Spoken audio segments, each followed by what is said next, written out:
我知你而家好難頂，真係好難頂。你試過咁嘅感覺冇？朝早起身，鬧鐘響咗，你擘大眼望住天花板，個腦一片空白。你知道你要起身，你要刷牙，你要換衫，你要出門，你要繼續演好你嘅角色，好員工、好仔女、好朋友、好伴侶。但係你嘅身體唔喐，你成個人好似被釘咗喺張床度，靈魂同肉體之間斷咗線。你望住天花板嗰幾條裂紋，突然覺得不如就咁樣一直瞓落去算啦。你唔係懶，你知自己唔係懶。你以前好捱得，好肯搏。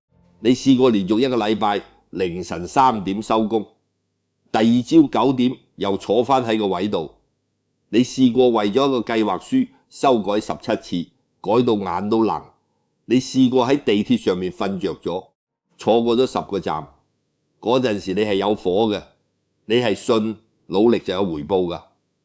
你信呢個世界有條清晰嘅跑道，只要你肯跑，就算慢都一定到終點。但係而家呢，你發現條跑道唔見咗，你企咗喺原地前面，係一片大霧，後邊嘅路已經冧咗。你攞住張舊地圖，上面寫住成功、幸福、安穩，但係你望下周圍所有路牌都拆晒，所有標誌都模糊晒。你繼續用以前嗰套方法搏盡洗頂，好過唔好諗咁多。點知越做越錯，越行越迷。你甚至開始懷疑係咪自己有問題，係咪自己唔夠好，係咪自己命該如此？呢排你係咪成日都喊？唔係嗰種嚎啕大哭，而係冇理由咁坐下，眼淚就自己流落嚟。有時係搭巴士望住窗出面飛過嘅街燈，有時係沖涼，企喺花灘下面，凍水變暖水，暖水變滾水，你都唔覺得痛。有時係食飯嗰陣，你咬住嚟白飯，突然覺得人生好荒謬，你連自己點解要坐喺度食飯都唔記得咗。你唔敢同人講，你驚人覺得你脆弱，驚人話你諗太多，驚人同你講加油啊，撐住啊。你知佢哋好意，但係呢啲說話好似石頭咁砸落你心口，砸到你唞唔到氣。你開始覺得自己係一個失敗者。你望住以前啲同學，佢哋升職嘅升職，結婚嘅結婚，買樓嘅買樓，嗰個人生好似行緊一條好明確嘅上坡路，得你一個企咗喺懸崖邊，前無去路，後有追兵。你甚至開始怨恨自己，點解要行到今日咁嘅田地？你不斷喺腦海入面回帶，如果當日揀第二份工，如果當日冇同佢分手，如果當日唔好咁衝動，如果當日，如果你被呢啲如果攰到筋疲力竭。但係我同你講，我知你而家未必信，你感覺到嘅呢種絕境，其實唔係你人生嘅終點，甚至唔係你人生嘅失敗，佢係一樣你從未經歷過嘅嘢，你唔識得點樣稱呼佢，所以你覺得係絕路，你覺得自己玩完，但其實你係進入咗一個你從未進入過嘅階段，一個你舊有嘅人生結構正在崩塌嘅階段，就好似一棟舊樓，你住咗好多年，你熟習晒每一級樓梯，每一幅牆，每一扇窗，你知道邊度有裂痕，邊度會漏水，邊啲地板行過會吱吱聲。你一直以為只要繼續維修保養，呢棟樓就可以住到一世。但係突然有一日工程師嚟同你講，呢棟樓嘅地基已經蝕晒，唔係換幾塊磚油幾層漆可以救得翻，佢要拆到見底先可以起過你話。但係我住得好地地㗎。工程師擘大對眼望住你，你覺得好。你瞓覺嗰陣成日聽到鋼筋扭曲嘅聲，你沖涼嗰陣啲熱水永遠唔穩定，你行過某啲位會覺得頭昏，你一直以為係自己身體差，其實係呢棟樓要冧啦。你而家就係站喺呢棟即將拆卸嘅舊樓前面，你覺得痛苦，因為你要同你住慣咗嘅地方講再見。你覺得迷茫，因為你望唔到新樓會係點樣，你覺得絕望，因為你以為冇咗呢棟樓，你就會流離失所。但係你唔知道呢個拆卸嘅過程就係我一直想講嘅嘢，你嘅神聖通道正在啟動，唔好俾呢個名嚇親，唔係叫你信教，唔係叫你拜神，我只係借用呢個講法。你試諗下，如果你人生入面所有舊嘅工作模式、舊嘅關係結構、舊嘅自我認同、舊嘅目標追求，全部仲運行得好好地，你點會願意停落嚟？你點會願意望下自己？你只會繼續喺嗰條舊跑道上面衝到斷氣，嗰日都唔知自己為乜。所以呢個世界用咗一種你意想不到嘅方式幫你剎車，佢唔係懲罰你，佢係喺幫你。但係你呢一刻你淨係感覺到痛，你淨係感覺到失控，你淨係覺得點解所有衰嘢一次過嚟晒？係啊，佢哋就係會一次過嚟晒，因為如果唔係一次過嚟晒，你根本唔會停。如果只係工作唔順利，你會用拍拖去麻醉自己；如果只係感情出問題，你會用工作去填滿自己；如果只係情緒低落，你會用旅行、購物、打機去逃避自己。但係而家所有嘢一齊冧，你揾唔到藉口，你避無可避，你終於要被逼面對嗰個你避咗好耐嘅問題。你究竟係邊個？你究竟想點？你究竟為乜嘢而活？呢個就係神聖通道嘅入口，佢好黑、好窄、好凍。你行入去嗰陣，會覺得自己死梗，你會喺入面喊到冇聲出，你會喺入面不斷問點解係我？你會喺入面不斷掙扎，想爬翻出去，但係你越掙扎就越跌落去。呢種感覺就好似你突然間被抽空咗，你發現以前令你覺得安全嘅嘢全部唔見晒。你以前好叻，你靠你嘅叻去生存，但係而家你發現你嗰種叻喺新嘅環境入面完全用唔着。你以前好捱得，你靠你嘅捱去生存，但係而家你發現你再捱落去只會死得更快。你所有武器都失效，所有盔甲都剝落，你赤裸裸咁企喺度，乜都冇晒。你話咁我係咪就係要接受自己係一個失敗者？錯，你要接受嘅唔係你係失敗者，而係你舊有嗰度定義自己成功失敗嘅標準已經唔適用。你以前用收入、職位、有冇拖拍、有冇樓去衡量自己嘅價值，而家呢啲嘢全部搖搖欲墜，你當然覺得自己一文不值。但係如果呢啲嘢根本唔係你呢一刻應該用嚟衡量自己嘅尺呢？如果你呢一刻嘅任務唔係成功而係重生呢？你見唔見到嗰啲蛇蛻皮之前係點？佢會變得好遲鈍、好虛弱嘅，唔想喐，唔想食嘢。如果你見到嗰條蛇，你會以為佢病咗會死，但係其實佢只喺度等舊皮裂開，等新皮長成呢個過程。你外人睇落去係冇用、停滯、衰退，但對條蛇嚟講，呢個係生死關。佢如果喺呢個時候不斷搏命爬，不斷用舊方法去求生，佢反而會死。佢要等，佢要接受自己呢一刻好虛弱，佢要信任呢個過程。你而家就係嗰條蛇，你感覺到嘅所有絕境、冇動力、冇方向、冇希望，正正就係你舊皮開始裂開嘅徵兆。你以為你玩完，其實你嘅新皮正喺底下慢慢生成，但係你睇唔到，因為你淨係感覺到痛。你可能會問，我要等幾耐？呢個係最吊詭嘅地方。你越問幾耐就越耐，因為等幾耐呢個問題本身就用緊你舊有嘅線性思維。你覺得人生係一條直線，由 A 點到 B 點，中間有固定時間，但係呢個過程唔係線性嘅，佢係螺旋形。你會覺得你不斷返去同一個位，不斷重複同一種情緒，不斷跌倒喺同一條坑渠。但係其實你每次返去都係喺唔同嘅高度。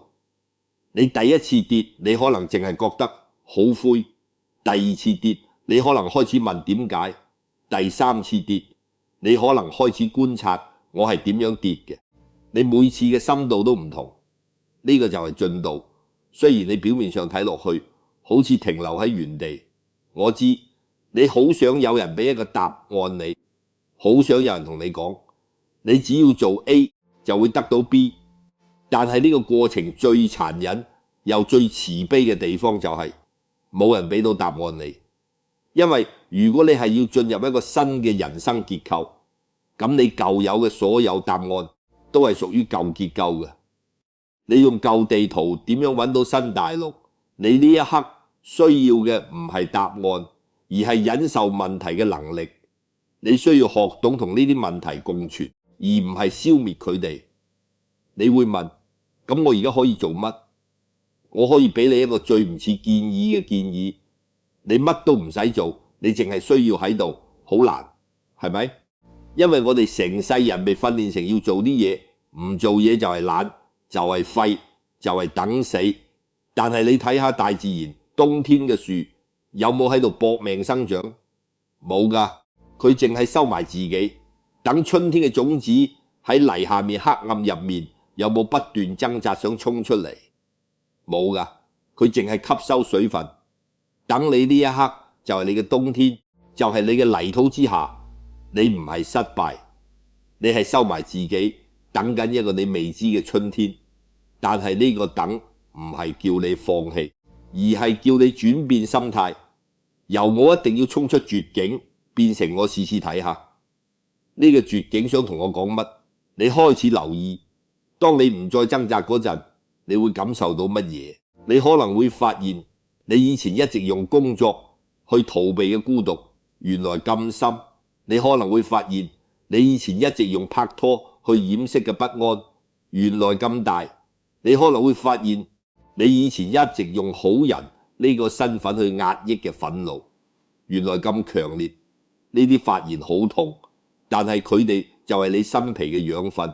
你唔壓抑佢，你唔逃避佢，你淨係望住佢，你同自己講，哦，原來我有呢個感覺就係咁，唔使分析，唔使解決，淨係承認呢個過程，你會覺得自己好似分解緊。你嘅身份、你嘅目標、你嘅價值觀全部碎晒。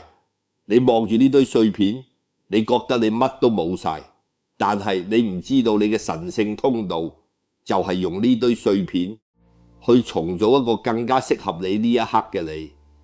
你以前嗰個自己係為咗應付舊嘅世界而設計嘅，而家個世界變咗，你都要變，但你唔係主動去變，你係被逼去變。因為如果你主動，你會用舊思維去設計新自己，結果又係換湯不換藥。只有當你完全投降，完全承認你唔知道，完全接受你嘅無力，嗰個真正新嘅你先有機會誕生。你可能會諗，點解要搞到咁複雜？點解唔可以平平穩穩過一世？問得好，但係你問下自己，你真係想用而家呢個狀態去過埋剩低嘅幾十年？你真係想繼續戴住而家呢個面具去到死嗰日？你嘅靈魂，你嘅內心深處其實係知道嘅。你知道而家呢條路唔啱你，你知道你需要轉脫，但係你唔敢，所以個宇宙幫你轉，用最粗暴、最直接、最痛嘅方式幫你扭脫。你唔肯停，佢就幫你撞牆，逼你停。所以如果你而家正正就係喺呢個撞牆期，恭喜你。雖然你可能想打我一拳，呢個唔係客套說話，而係真心嘅。因為呢個過程代表你嘅人生仲有嘢要發生。真正已經死咗嘅人係唔會經歷呢種崩潰㗎，佢哋會繼續麻木咁行到老，行到死，從頭到尾都唔會覺得有咩問題。而你覺得有問題，你覺得好痛，你覺得過唔到，呢個正正就係你未死嘅證據。你仲有感覺，你仲有渴望，你仲有嘢想追求，所以你先會咁痛苦。你而家站喺呢個舊樓已拆、新樓未起嘅空地上面，四面都係風，好凍，好孤單。你好想揾翻以前嗰啲啞鈴前入面嘅嘢，但係你發現佢哋已經用唔着，你企喺度好不安。但係你可唔可以試下就咁企喺度，唔好走，都唔好坐低，就企喺度感受下呢片空地嘅療法。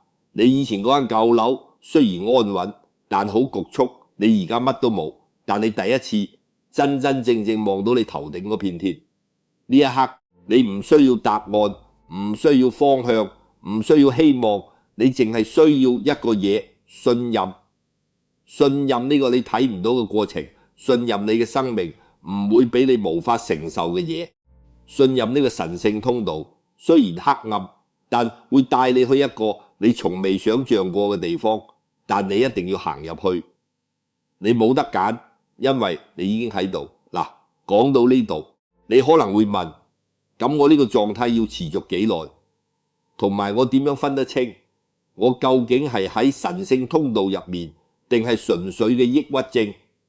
呢個問題我哋下 part 會慢慢講，因為呢個位好關鍵，好多人就係喺呢度搞錯咗，以為自己病咗，結果食咗好多唔應該食嘅藥，或者用錯咗方法，反而阻礙咗呢個自然嘅過程。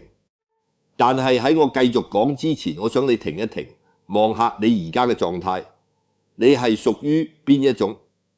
A， 你覺得自己好似俾人掉咗落一個黑洞，完全望唔到光，每日淨係識得喊，覺得自己冇用，覺得人生完咗。 B， 你覺得自己好似喺一片大漏入面行，雖然前路唔清晰，但你隱約感覺到呢個狀態可能唔係單純嘅失敗，你有一絲好奇，想知呢個過程究竟想帶你去邊？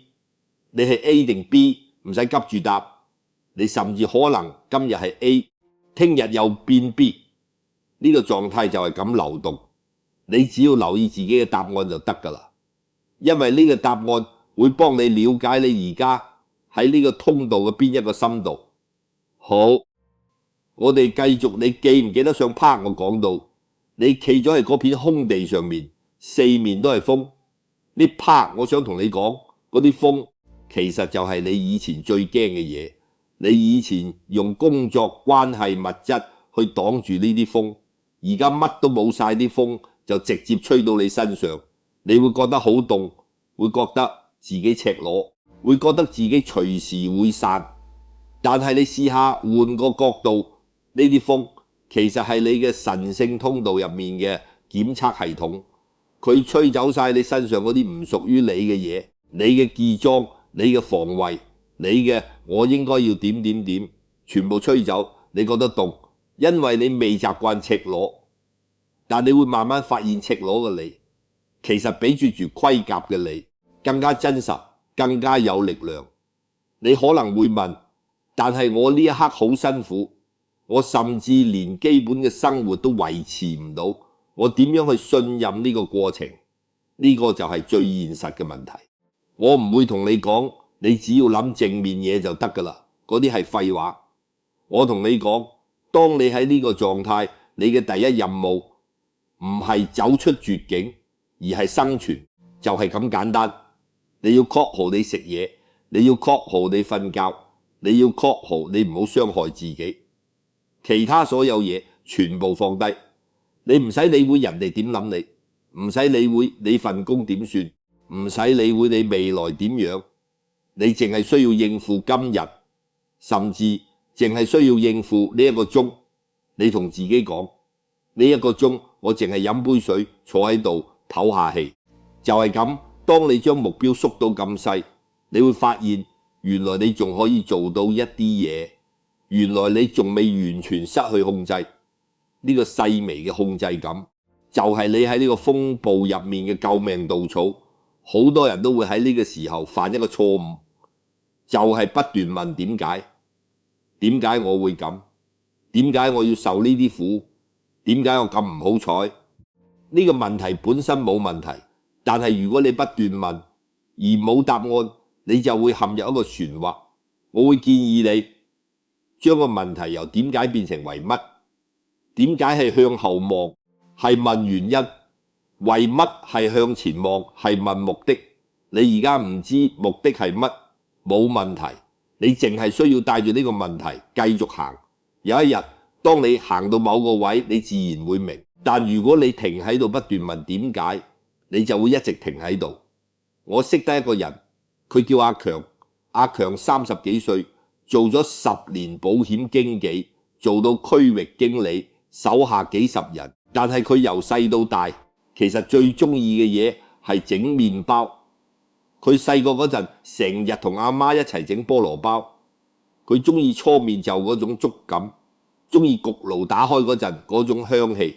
但係佢阿媽同佢講，整麵包冇出息㗎，做金融先揾到食。於是佢收埋呢個夢想去做保險。佢做得好成功，但係佢從來冇快樂過。直至有一年，佢公司裁員，佢係其中一個。嗰陣時，佢覺得世界末日，佢覺得自己一無所有，佢陷入咗好深嘅抑鬱，成日唔想出街，覺得自己係廢人。佢都覺得自己被逼到絕境。但係就喺嗰段日子，佢無聊之際，開始喺屋企整麵包，整完擺上網，點知好多人話想買。佢由一日整幾個到一日整幾10個，到最後佢租咗個細鋪位，開咗間麵包店。佢而家每日朝早4點起身搓麵水。佢話佢覺得好幸福。佢話如果我冇俾人裁員，我諗我而家仲做緊份唔中意嘅工，做到死個人。阿強嘅故事唔係叫你即刻去追夢，而係話俾你知，你以為嘅絕境可能只係一個轉幻位。你覺得你失去晒所有嘢，但你可能只係失去咗一啲唔屬於你嘅嘢。阿強失去咗佢份工，但佢得到咗佢嘅人生。佢舊有嘅嗰個高薪高職位、社會地位全部崩塌。佢進入咗空白期，佢都好迷茫，佢都覺得自己冇用。但係就係呢個空白期，令佢有空間去諗究竟自己真正想做乜。如果佢仲喺嗰間保險公司，佢朝9晚11，邊有時間去整麵包？邊有時間去發掘自己真正嘅天賦？你明白未？你呢一刻嘅冇得揀，其實係一個被逼嘅留白。你人生太耐冇試過留白，你總係用嘢去塞滿自己，塞滿工作，塞滿社交，塞滿娛樂，塞滿所有可以令你唔使面對自己嘅嘢。而家個宇宙幫你清空咗個 screen， 你望住個空白 screen 好驚，因為你唔知打乜嘢上去。但係呢個空白 screen 就係你寫新 program 嘅機會。你以前嗰個 program 係人哋寫俾你嘅，你父母、你學校、你社會。而家佢 crash 咗，你要寫一個屬於你自己嘅 program， 但你從來未寫過，所以你覺得好難、好驚、好想喊，正常㗎。但係你要記住，呢個世界上面所有嘢嘅誕生都伴隨住痛苦。你嚟到呢個世界嗰陣，你都喊到聲嘶力竭。你離開母體嗰陣，你都經歷過絕境。你由一個溫暖安全乜都唔使做嘅環境，突然跌入一個冰冷嘈雜要自己呼吸嘅世界。嗰一刻你都覺得我玩完。但係你睇下，你而家咪生存咗幾十年，每一次誕生都係一次死亡嘅延續。你呢一刻嘅痛苦就係你新身份嘅陣痛。你舊嘅身份可能係好員工、好伴侶、好仔女、好父母，呢啲身份全部都係關係性嘅。你嘅價值取決於你喺其他人眼中嘅位置。但係當你進入呢個神聖通道，呢啲身份全部失效。你唔再係任何角色，你只係你，一個赤裸嘅乜都冇嘅，但係充滿可能性嘅你。呢個你可能連你自己都未見過，因為你過去幾十年都忙於扮演其他角色。你或者會問，但係如果我唔係好員工，唔係好伴侶，咁我係邊個？呢個就係你要喺呢個黑暗嘅通道入面去揾嘅答案，唔係用腦去諗，而係用你嘅存在去感受。你會慢慢發現你中意啲乜嘢，你憎啲乜嘢，你信啲乜嘢，你渴望啲乜嘢，呢啲嘢可能同你以前應該鍾意、應該憎、應該信、應該渴望嘅嘢好唔同。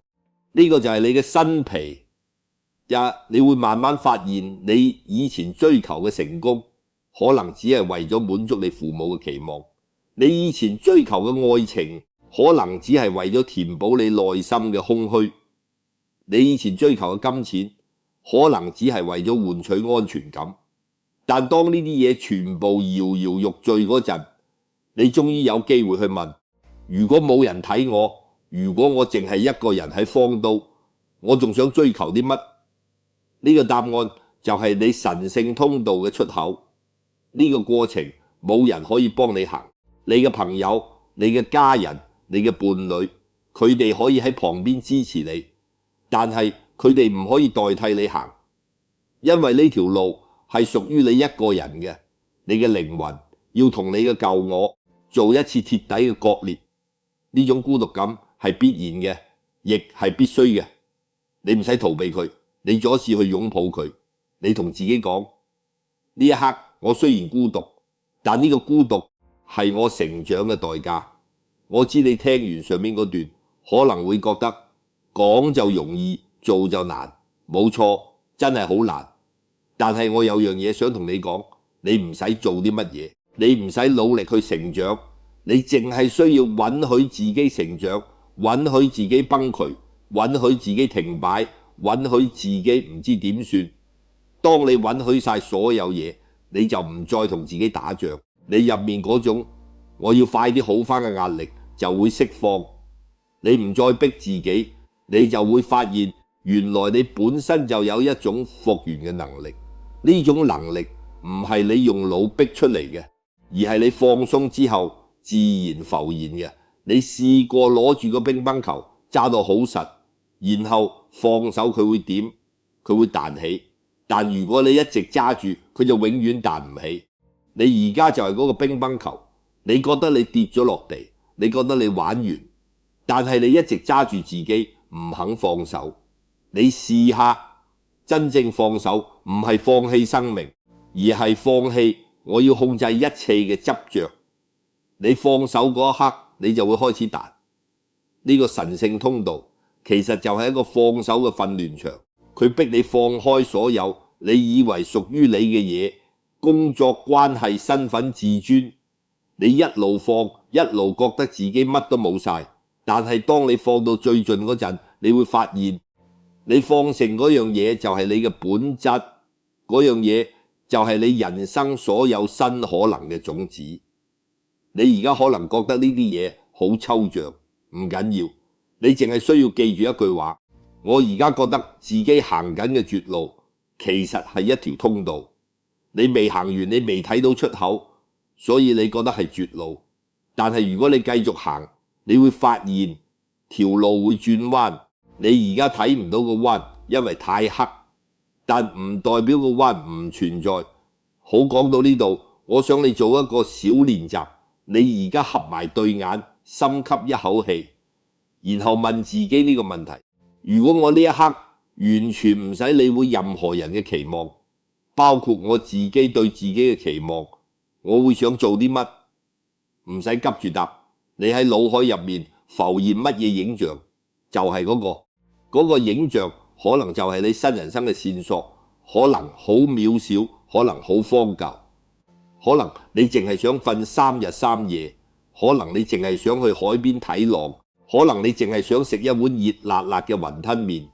嗰個想就係你嘅靈魂喺呢個黑暗通道入面向你發出嘅信號。你試下跟住呢個信號行，唔使大動作，淨係做好細微嘅嘢。如果你想去海邊就去，如果你淨係想瞓就瞓，如果你淨係想食雲吞麵就去食。呢啲細微嘅跟隨就係你一步步行出通道嘅步伐。你唔會突然之間見到光，但係你會慢慢發現個天冇咁黑，你會慢慢發現你呼吸到，你會慢慢發現你嘅腳步開始有翻力。呢個就係神聖通道嘅運作方式。佢唔會一次過俾晒所有答案你，而係喺你行嘅每一步俾你少少光，俾你少少指引。你要信，你要行，你要等。而你而家行到邊一步？你係 A， 仍然覺得自己喺黑洞底部，乜都睇唔到，淨係覺得凍同驚，定係 B 開始覺得雖然前路未明，但係你隱約感覺到自己嘅腳步比上個月穩咗少少。你係邊一種？你嘅答案會話俾你知你嘅進度。但係無論你係 A 定 B 都係正常嘅，因為呢條通道每個人都行嘅速度唔同，深度唔同，有人行3個月，有人行3年。你唔使同人比，你淨係需要同自己嘅昨日比。你今日有冇比昨日對自己寬容多少少？有嘅話，你已經行緊。我知你一路聽到呢度可能已經好攰，因為呢個話題本身就係攰嘅。你唔使一次過接收晒所有嘢，你可以抖下，你可以刪咗呢篇文章，聽日再開，甚至可以過幾日再開。呢個過程唔會因為你停低而消失，佢會等你，等你準備好再繼續。但係喺你準備好之前，我想你帶住一個想法，我唔係失敗，我係喺一個過渡期，我唔係孤單，因為所有經歷過真正成長嘅人都行過呢條路。我唔係玩完，我係啱啱先開始。你嘅人生唔係一條直線，佢係一個螺旋。你覺得你返去舊位，但其實你係喺更高嘅層次。面對類似嘅課題，你以前可能用逃避、用壓抑、用攻擊去處理問題，而家你學緊用覺察、用接納、用等待去處理。呢個已經係進步，呢個就係你新皮長出嚟嘅證據。